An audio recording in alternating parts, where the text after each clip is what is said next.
These are each pivot moments. Everything that we dream about, our goal, becomes actually just a checkpoint in the moment.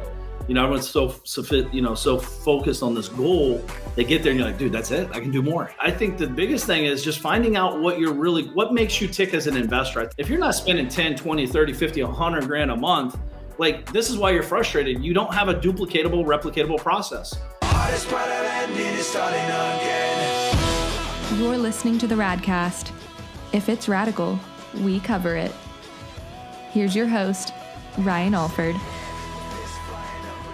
Hey guys, what's up? Welcome to the latest edition of the Rad Cast.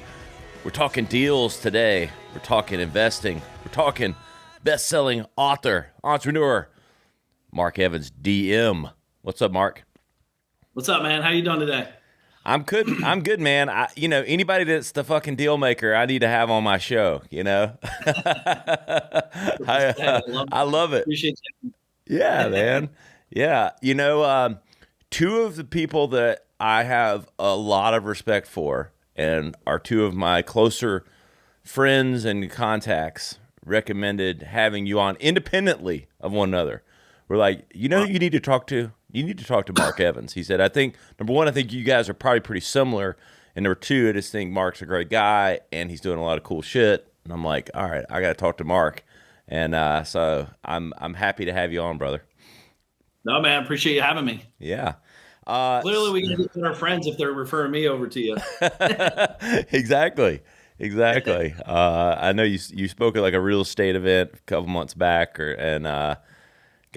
my trainer, Adam, my personal trainer, was there doing training at the event. He was helping the real estate guys do personal training and stuff like for the 4 days. He was like, they'd drink too much at night and then he'd wear their ass out the next morning. But he was like, have you heard of Mark Evans? Like, I don't know. I think I've probably passed his Instagram profile or something, but yeah, but no, cool, man.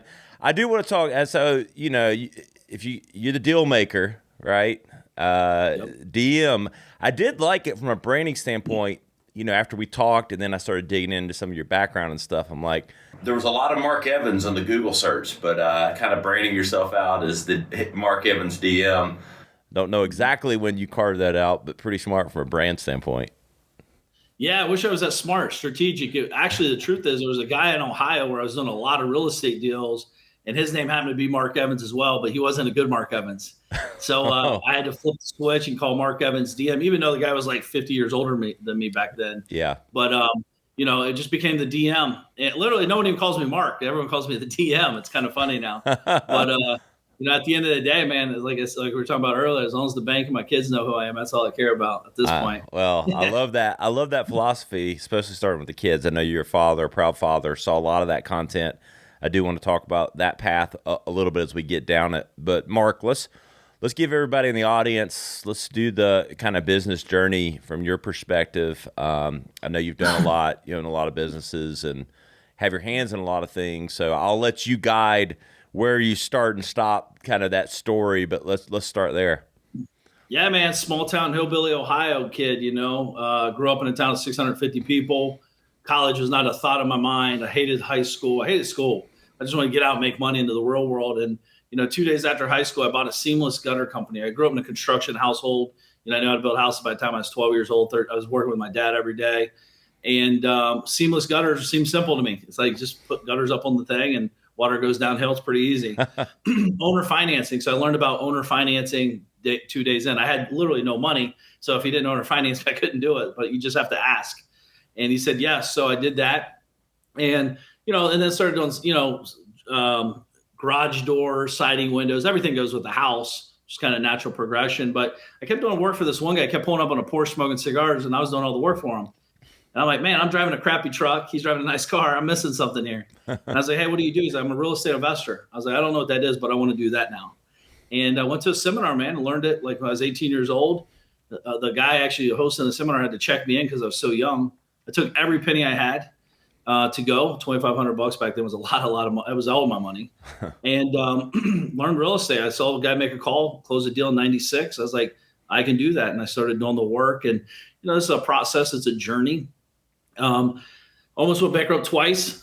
what they don't teach you is once you learn how to make money, you got to figure out how to keep it and pay taxes and everything else. That's something else that you learn through the journey. But I didn't have financial wherewithal. My parents really didn't have much money. They taught me, just work hard. And, 100 grand a year would be a dream. That was my goal.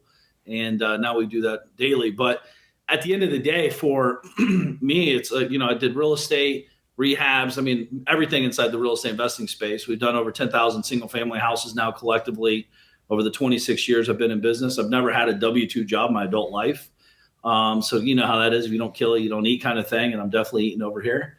And, and now, it's just a progression. Really now I'm more of a, not even a CEO. I'd say more of a sitting on the board, kind of like as an investor to my own companies at this point. Not say I don't get dirty once in a while, but like, I've really built out some good teams and just trying to build companies at another level now. What's, a lot to unpack there. Do you have like a favorite moment? Like, I know, you're like me, we still got a long way to go in this journey, but you've done a lot. You have a favorite business or a favorite moment, in that journey?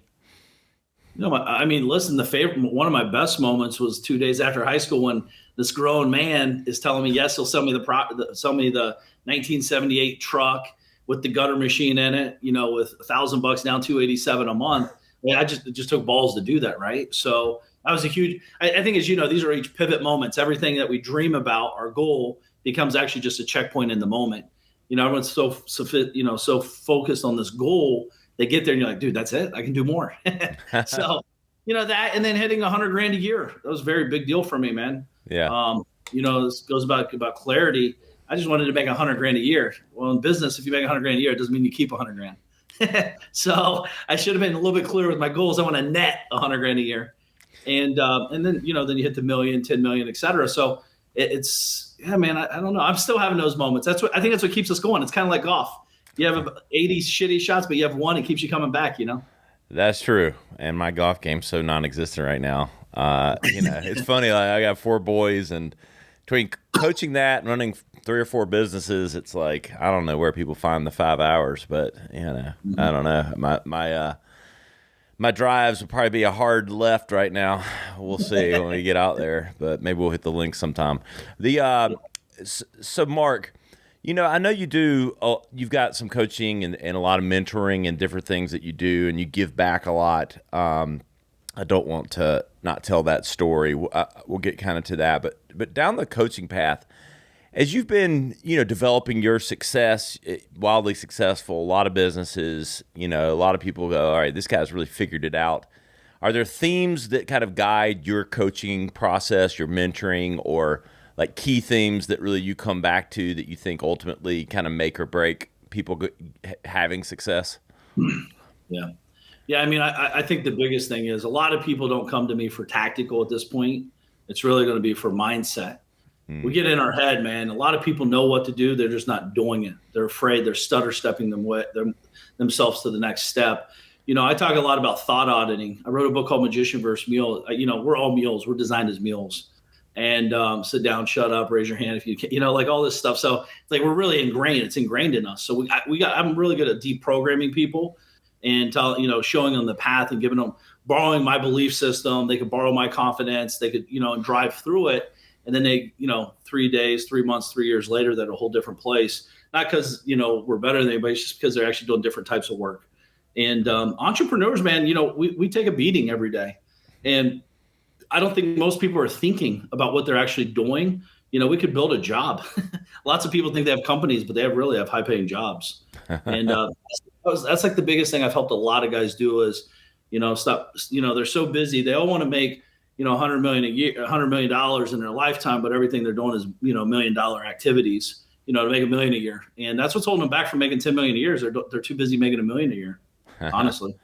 I love that. It's so interesting. You made that comment, and then the $100,000, kind of mental barrier or not barrier opportunity. It was funny. Like in my career, that moment kind of came and went like when I was probably like 25, 26. And I don't know what it is about the way I was programmed is I've never had a problem making money. It's it is learning the lessons for how to keep it and how to, invest it wisely and kind of like the multiple streams of income, which it sounds like you've kind of mastered that on some level.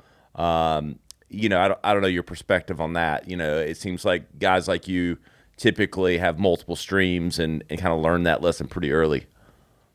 Yeah, I think, I have 20, probably 30 multiple streams of income, maybe more. I'm not really focused on that as much now. Honestly, at 27, another big moment was October 8th, 05. My grandmother passed away. So I was working 16 hours a day. Guys like you and I, we like working, so it's like not a big deal. But I did have a girlfriend, now my wife, Dina. And that was a pivotal moment in my life. I'm like, dude, I have money in the bank, but I have no life. Worked really hard for a lot of years. And now, so at 27 years old, I didn't even realize I was financially free. I know I was making money, but I had enough residual coming in. I could live my life. Back then, that was way different than it is now financially. But, it was kind of cool in that moment. But yeah, I think you got to have multiple streams of revenue. I think the biggest problem I see people do, though, they abandon active revenue to go build residual revenue. And then they never can get in front. Like, you got to make sure you still keep your active income coming in, and then problem is you can't be spending all your active income either. You got to take the active income, and start parking it in different environments. But that was probably the luckiest thing I did, man, learning about investing, real estate. I just understood investing at a different level, and it's helped me a lot. What's today? I want to give everybody like an actionable, like cool tip here. Talking with Mark Evans, DM, the Dealmaker. Like, okay, everybody, you got Grant. I had Grant on the show, Grant Cardone. I've had a lot of real estate guys, Pace Morby, had freaking Torek El Musa from Flip or Flop. Everybody's into talking real estate. So it's okay if we go down that path, but I'm going to tee it up for you. So, I'm someone listening. I'm thinking about an affordable, reasonable, exactly what you just said. I'm not going to take the eye off the active income ball completely, but I'm ready to pivot into something. Is there a field, a dynamic, or something you tell people to kind of look at? So listen, I think at the end of the day, it depends on how much we have access to. If you have a decent amount of money, 100K plus minimum, you might want to park it with a great operator, someone like a GC or someone like, I don't do that, but like other people, you can park their money in deals and make a passive income, a truly passive. See, real estate, a lot of people get confused that real estate's passive. It's a lot of, dude, I got a deal right now. Just got an email from our property manager. Tenant's been in there 5 months. They're going to stay in there 7 months rent free. And then they're going to trash the place. I mean, it's just, that's not passive. That's a very active stream of income.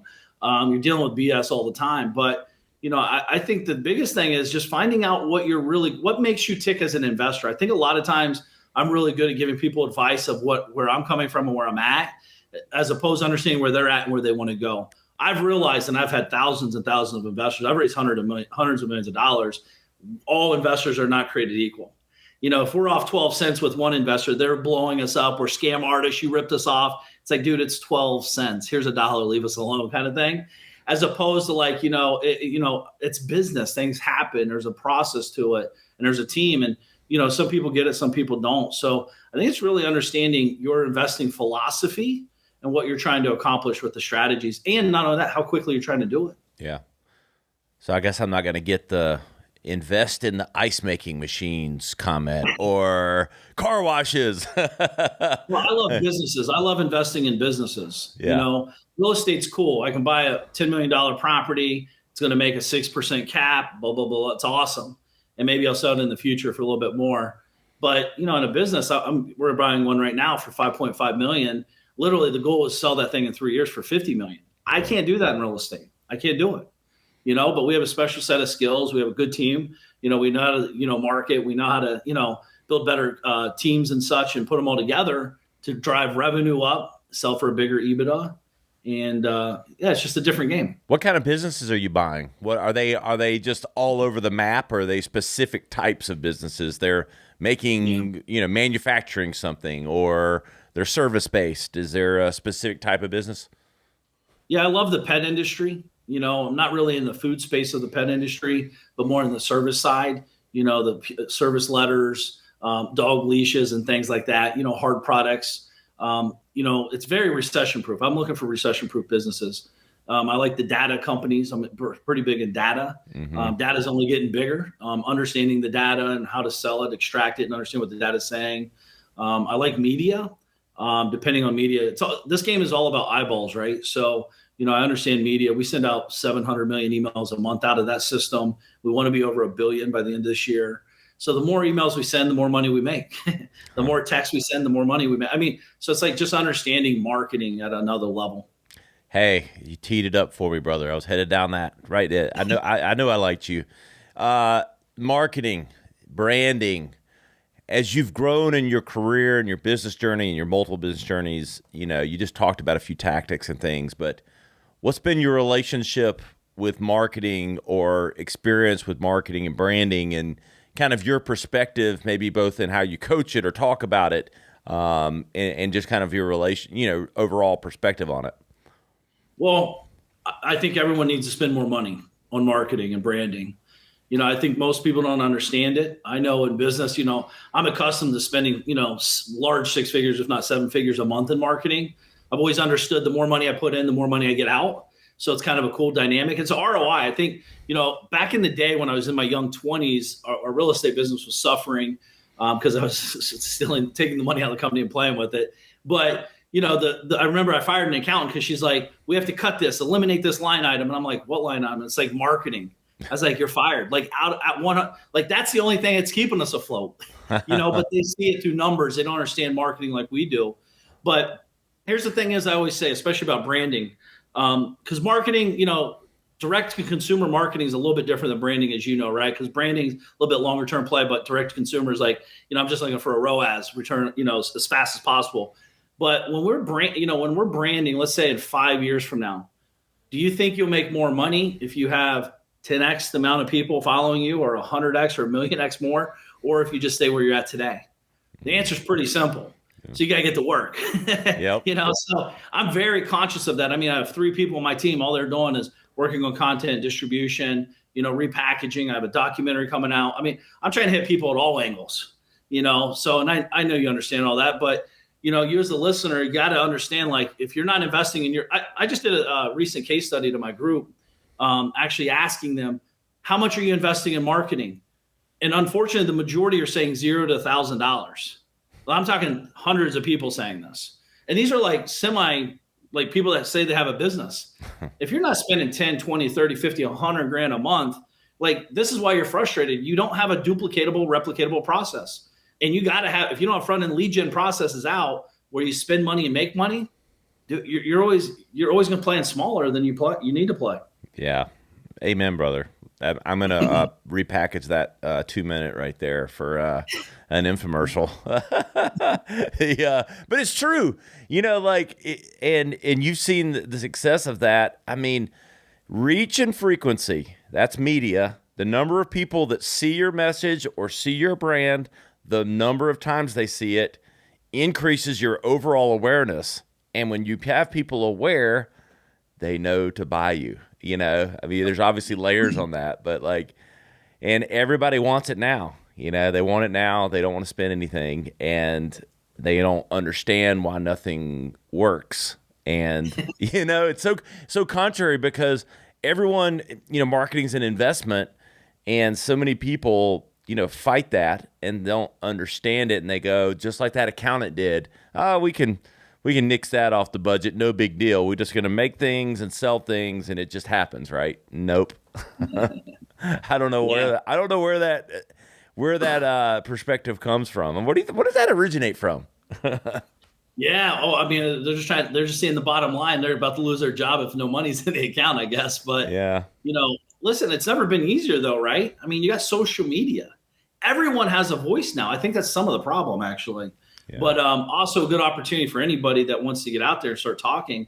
It's always crazy to me, man. They'll all talk about Will Smith smacking someone and being silly, talking about stupid stuff, but they won't go and talk about their product, their service, what they do, their value to the world.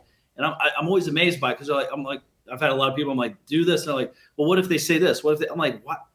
Huh? Like, I don't even think about this stuff. Yeah. What if they don't? What if they buy? What if they send you more money? What if they tell their friends about you? It's people are weird about this stuff, man. I know. So I do want to talk about What's your perspective on, obviously you're marketing businesses, but you're also marketing yourself. You know, we work a lot with personal brands, you know, telling their stories, and you do an incredible job. You know, I went through a lot of your stuff. I think you do this great balance with family, which I want to get to. And both, you know, sharing knowledge, sharing behind the scenes of your life with your family and all that. But what's the balance for you, and what have you seen as the success of, you know, marketing the Mark Evans DM personal brand?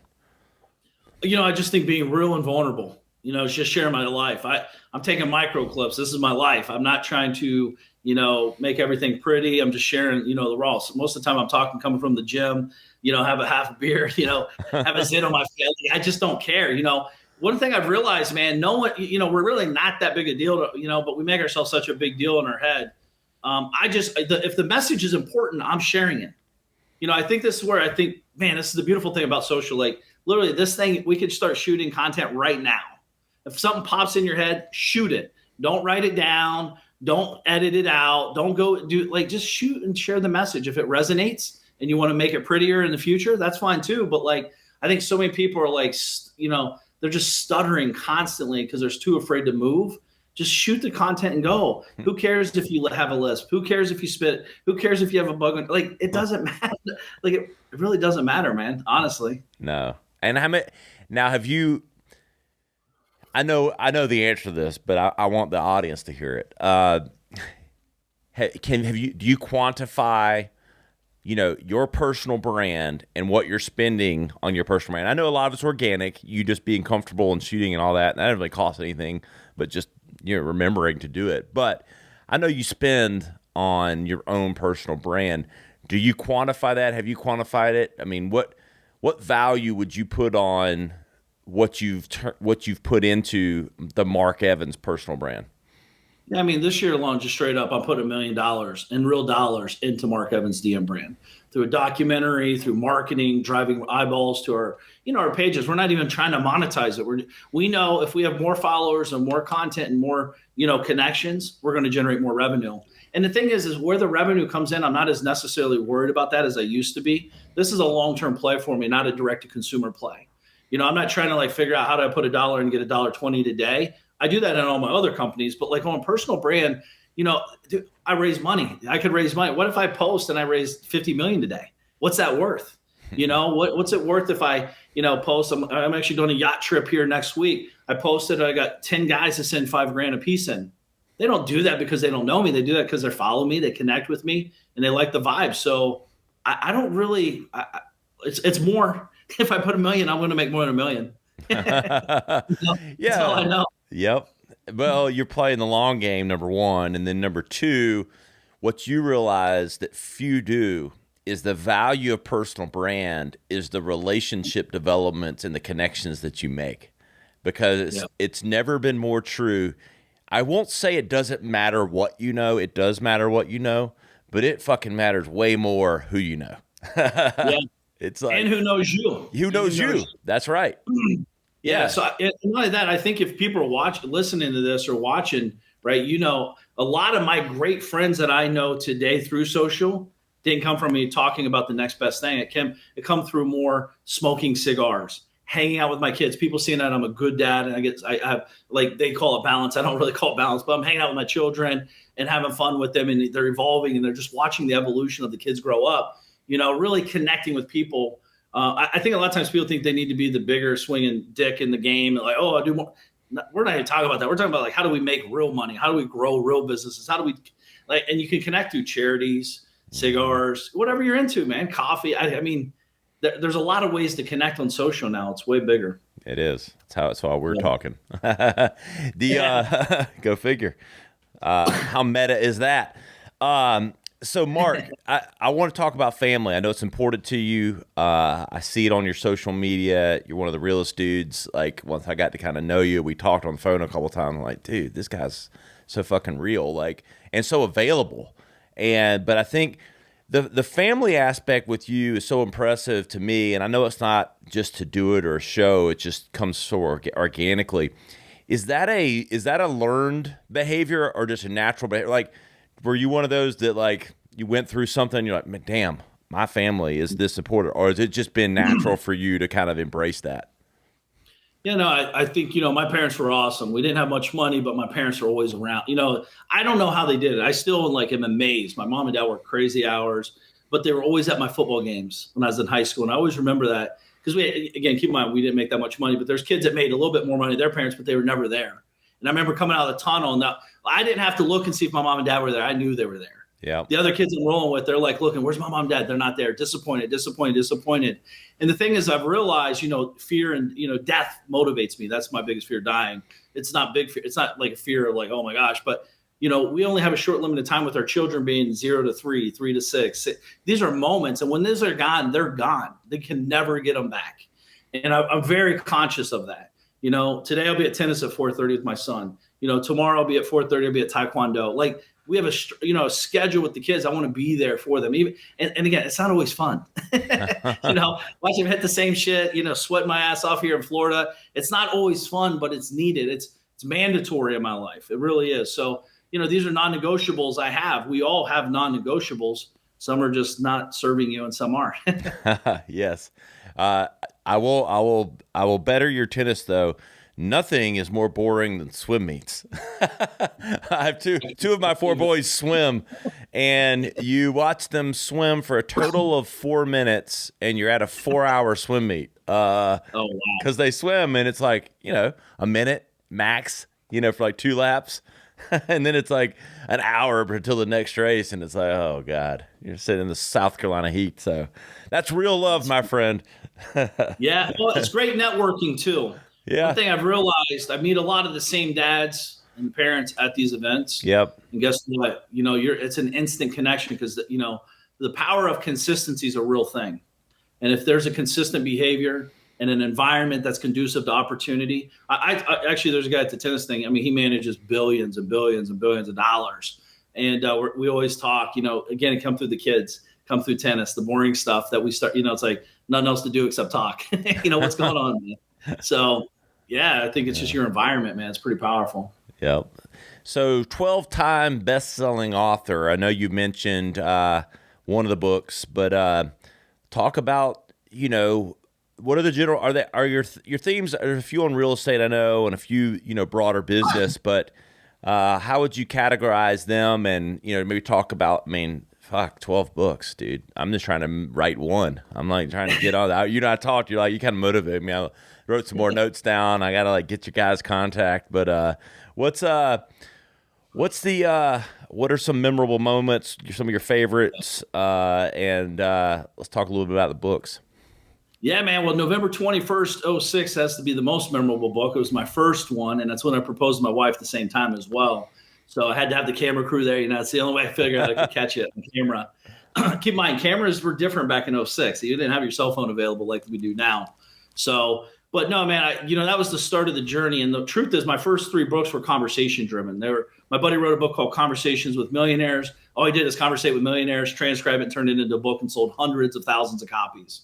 And then I was like, man, I want to pick that up. So I got the girl from, Kendra Todd, One Apprentice, and Michael Gerber, E-Myth, and just everyone I wanted to talk to. I put them into a book, transcribed it, became valuable to them. It's free, and it gets them exposure. Real entrepreneurs want more exposure. I've never had a real person say, no, I don't want more free exposure. Don't do that. So I put them in the first 3 books.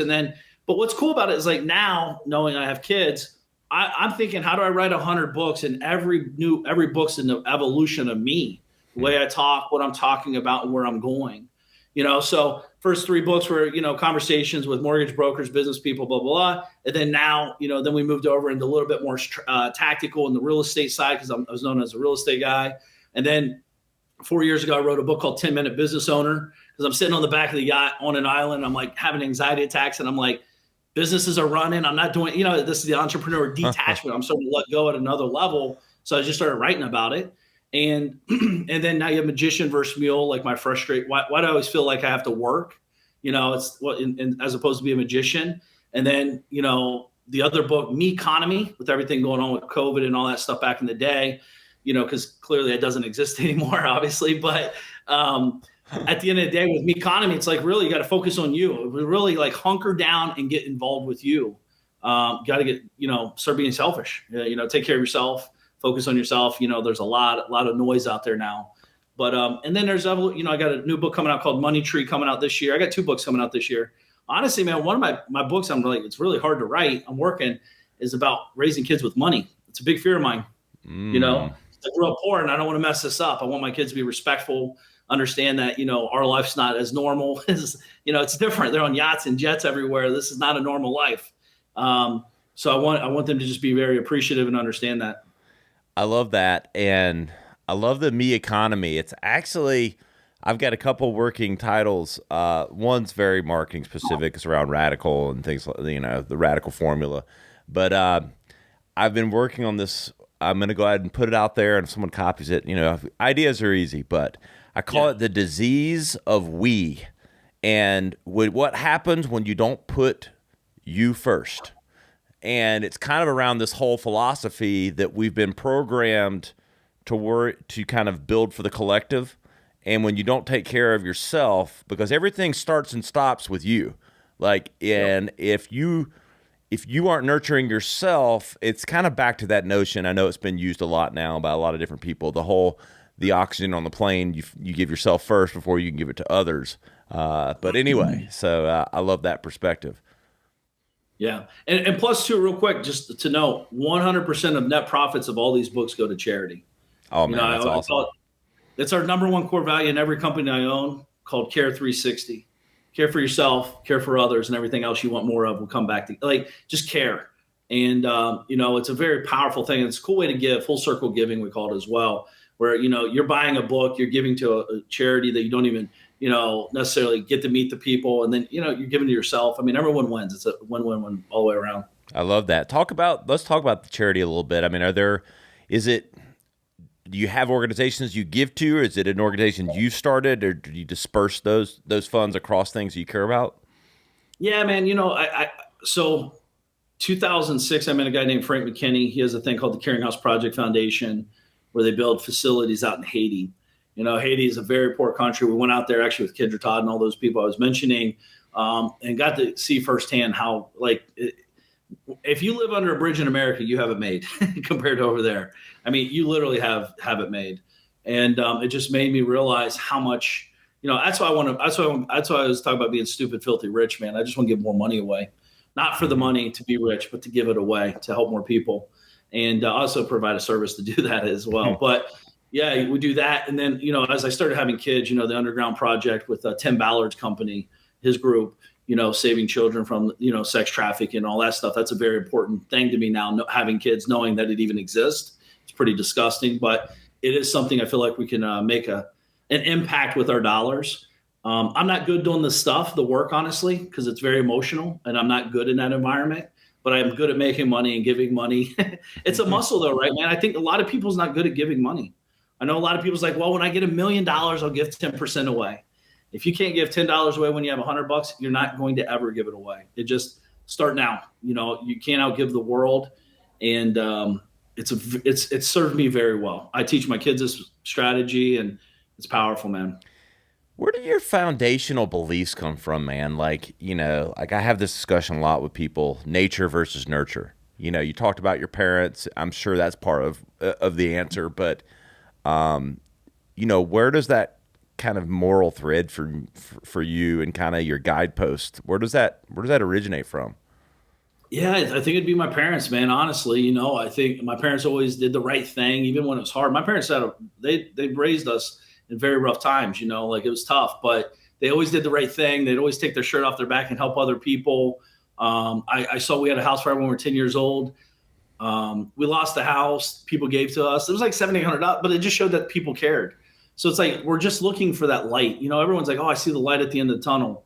The truth is, most of the time it's another freight train coming at you, So it's like, dude, I want to see the sun. I want to help people. I call it North Star. I'm looking for the North Star to keep me moving forward when I want to quit. And as long as I can look up and see a little bit of light, I'm in. And it just kind of refocuses. But no, my parents have done an amazing job. And not only that, now I have kids, dude. They're watching me. Not what I say, but what I do. Yeah. And I'm very conscious of that. What's talk to guys like you and everybody goes, damn, he's got it all figured out. But God. I know, and that's like I know none of us do. But is there a character, like, I'm not asking what's your biggest flaw, but like, like what is though? What do you work on yourself the most, or what keeps you up at night? Not necessarily about yourself, but I think you know where I'm going with that. Like, what do you try to work on? Man, I just don't like to disappoint myself first and foremost, and then other people around me that are relying on me. I have lots of employees, a lot of team members. Leadership's tough, man. You can read all the books you want, but until you're leading and getting punched in the face, kicked in the balls, it's not always unicorn and rainbows. I mean, I mess it up often. I say the wrong. I'm very aggressive, right? I'm just hungry. I'm just aggressive. It's the way I talk. I'm not trying to be a dick. It's just like, dude, I'm moving so fast. And then sometimes now you got to do emotional, control. They're sad. It's like, dude, I don't have time for this. Let's go. But I think a little bit more patience sometimes could be good. But also, I don't look at my flaws. I just know I don't know everything. So I'm always very self-aware. I think, as you know, most great entrepreneurs are very self-aware. We're very aware when we mess up. We're very aware. We fail every day. We're failing all the time. Right now, as I'm speaking to you, I probably should be on the phone with someone on my team and, helping them through who knows? Like, I don't know, but like, I do know I don't want to fail at home. That's like, you can be the most successful business person in the world, but if you fail at home, to me, it's a failure. I think it's not about balance either. It's about awareness. Yeah. And, if I have a big event going on, I tell my wife, sit down with my kids, we're having dinner. It's like, hey guys, here's what's up. Next 2 weeks, daddy's going to be kind of crazy, but I'm here. I'm just not going to be as available. But if you need me, call me, kind of like hit me up in the office.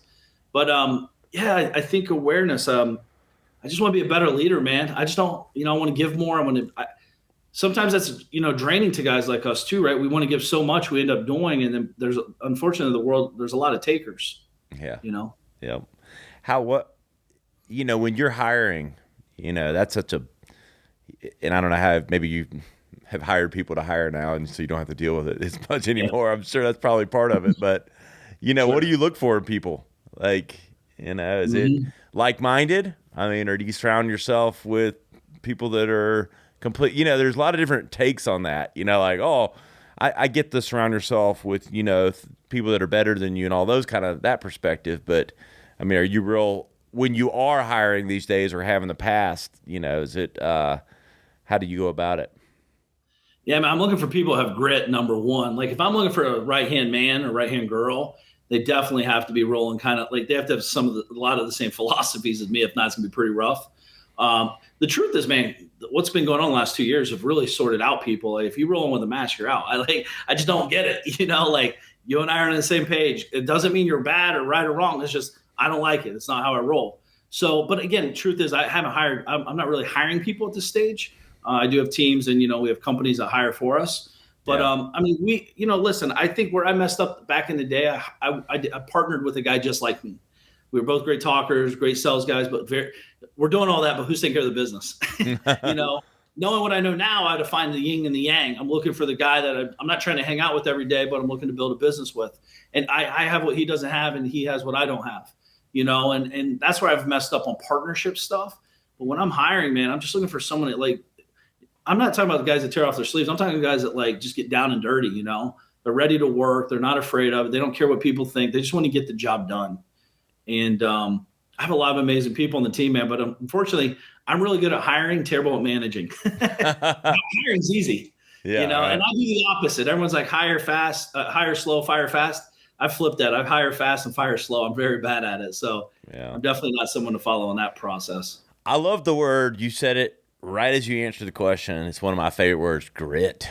I mean, that is the law. That's the characteristic right there. You can be, don't get me wrong, you got to have some skills, but damn, I mean, we got a fucking bunch of soft people out there, it's like grit sign me up for grit all day, every day. Oh yeah. Dude, it's my favorite. That's why if I left my kids with anything, I want to teach them grit. Honestly, man. Yeah, I love it, man. I feel like we could probably talk for 3 hours, but as we're closing out, I do want to share with people. I know you do some coaching, some mastermind stuff. Talk about the types of people you like to kind of recruit into that, and where all that's headed. Well, I like to work with slow learners that have a lot of money. They're the best clients in the world, man. No, listen, I'm looking for people that are full-time entrepreneurs looking to get to the next level.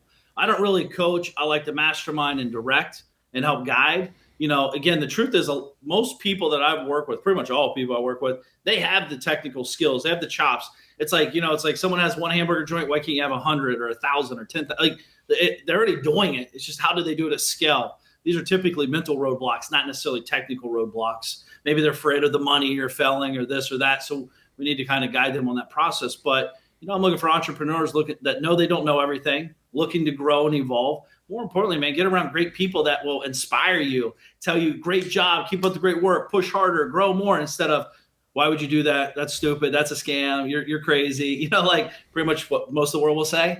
In our world, you make $1 million. You might be like, dude, why didn't you make 3? As opposed to if you hang out with your boys, I call it king of the dipshit mentality.